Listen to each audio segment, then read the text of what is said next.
नमस्कार, म यस Shri हेमकुञ्ज dynamic boarding स्कुलको खेल प्रशिक्षक राजन बानिया।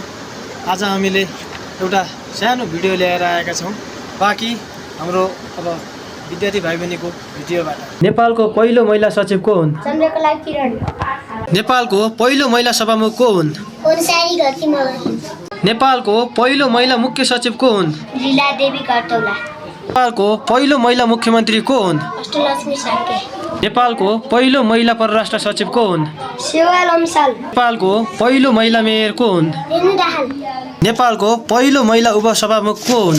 लीला श्रेष्ठ सुब्बा। नेपालको पहिलो महिला राष्ट्रपति को हुन्? विद्यादेवी भण्डारी। नेपालको पहिलो मदन पुरस्कार विजेता गर्ने महिला को हुन्? विष्णु कुमारी वाइबा पारिजात। नेपालको पहिलो महिला प्रधान न्यायाधीश को हुन्? सुशीला कार्की। नेपालको पहिलो महिला उपप्रधानमन्त्री को हुन्? शैलजा आचार्य।